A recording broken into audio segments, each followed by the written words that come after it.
Family, let me tell you something.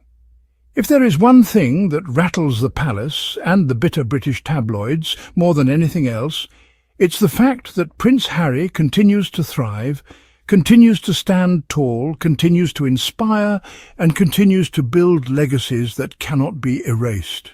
Today we're diving into the latest powerful moment where Prince Harry showed exactly why he is the beating heart behind the Invictus Games, and why all the desperate smear campaigns against him keep crumbling under the weight of his authenticity, his compassion, and his vision. Now, some of you may have seen the nonsense that Richard Eden and the Daily Fail were peddling just a week ago. This man actually sat down and typed out a column saying that Harry should step aside as founder and patron of the Invictus Games, so that another royal, translation Prince William, could step in and claim Harry's legacy. Can you imagine the audacity? Can you imagine the entitlement? Harry built Invictus from the ground up. He poured his heart into it. He created a global movement for wounded, injured and sick veterans. And here comes the jealous brother and his sycophantic mouthpieces trying to erase Harry from his own creation. This isn't new, family. We've been watching this pattern for years. William and his camp have tried to undermine Centobale, a charity Harry co-founded that has saved countless lives across Africa. They've been circling around African parks, an organisation Harry has supported with his conservation work, and now they're licking their lips, hoping to sink their claws into Invictus. Why? Because William has no original ideas, because William cannot build anything authentic that resonates with people, and because Harry shines too bright for William's fragile ego. But here's the gag. No matter how hard they try, they can't touch Harry's light. They can't stop his momentum. And they certainly can't replace him when it comes to Invictus, because Invictus isn't just an organisation, it's a movement, it's a family. And it's powered by veterans who know exactly who has been in their corner from day one. And that is Prince Harry. And that's why the inaugural Invictus Horizons event in London was so significant. This wasn't just another gala, another reception. This was a milestone moment, a chance for Harry to unveil a bold new chapter for Invictus, bringing in heavyweight partners, introducing new leadership and laying out a vision for the next decade. And let me tell you, Harry delivered. Picture it. At the Gherkin, one of London's most iconic buildings, Harry stood before supporters, sponsors and members of the Invictus community.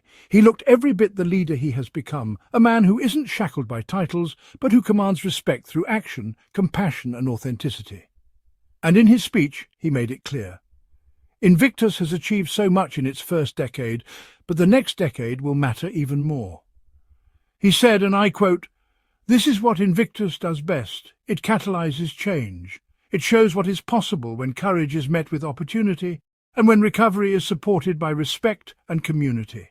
That is why tonight is so important, because as proud as I am of our first decade, I know the next decade matters even more. Do you hear that? That's not just a man making small talk. That's a visionary leader speaking with conviction. That's someone who understands that the real legacy is not in titles or crowns, but in the lives you touch and the communities you empower. And Harry wasn't alone in steering this new chapter. He introduced Rob Owen OBE, the new Chief Executive Officer of the Invictus Games Foundation. Rob has decades of experience in social impact and supporting veterans, and his vision aligns perfectly with Harry's. He said, "Our vision is a world where no wounded, injured or sick service person or veteran is left without the opportunity to recover, rebuild and thrive through the power of sport and community." Now let's pause here, because while Harry is being attacked left and right by the media, while William is plotting behind palace walls, Harry is bringing in heavyweights like Rob Owen and securing global corporate partnerships to ensure Invictus thrives for years to come. That is leadership, that is strategy, that is impact. And the partnerships announced were no small feat. ATCO Limited, a global leader in energy, housing and defence, came on board as a multi-year partner. This is huge. Family. ATCO isn't just signing a cheque for one event. They are committing to year-round programming, to international outreach, and to sponsoring the very first Invictus Spirit Awards next year.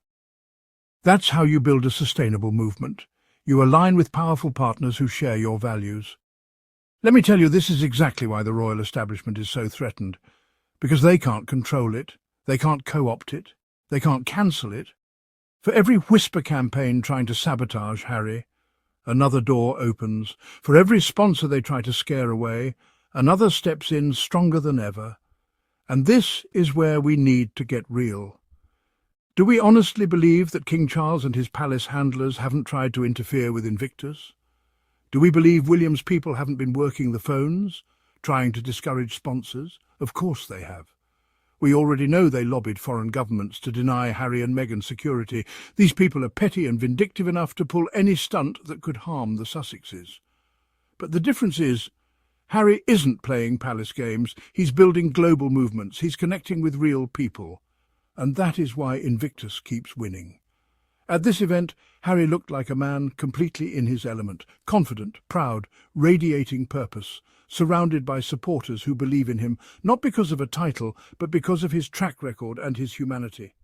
That's something William will never understand, because William is obsessed with optics, not impact. He wants photo ops. Harry wants change, and that's why Harry will always be remembered as the prince who actually lived up to his calling.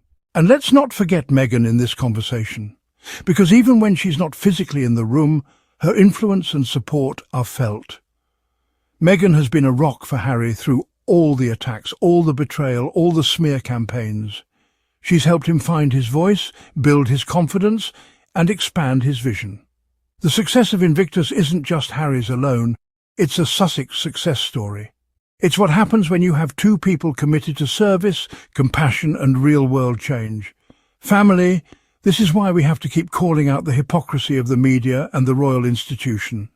They spend their days nitpicking Harry and Meghan, inventing scandals and manufacturing outrage, while Harry is out here securing multi-year partnerships that will change lives for veterans around the world. They want us distracted by gossip, but we see the bigger picture, we see the impact, and we will never let their negativity overshadow Harry and Meghan's legacy of service. And so I say this: let the haters keep writing their bitter little columns. Let William keep plotting behind closed doors, because the Sussexes are moving forward, building, thriving and inspiring. And the world is taking note. So Royal Sussex Squad family, let's keep celebrating these victories. Let's keep amplifying the good, because no matter how much noise the detractors make, Harry and Meghan's work speaks for itself, and it speaks loudly. And before we wrap up, don't forget to subscribe to the channel, hit that like button, and drop your thoughts in the comments. Do you believe William and the palace have been trying to sabotage Invictus behind the scenes? Because I sure do. And if you appreciate the work we're doing here, shining a light on the truth, please consider supporting through Super Thanks. Every bit helps us keep this platform going strong, so we can continue celebrating Harry, Meghan, and their extraordinary journey. Prince Harry welcomed a new partnership at the inaugural Invictus Horizons event 1 week ago.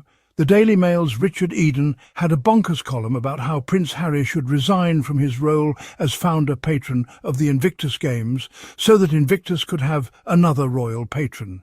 As I've been saying, this is Prince William looking to colonise and/or destroy every part of Harry's charitable and philanthropic legacy. William's lackeys took down Centrebal.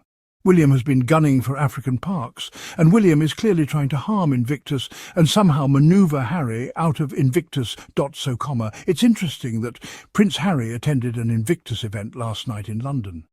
The event was the inaugural Invictus Horizons, and it looked very much like a reception for major donors and sponsors.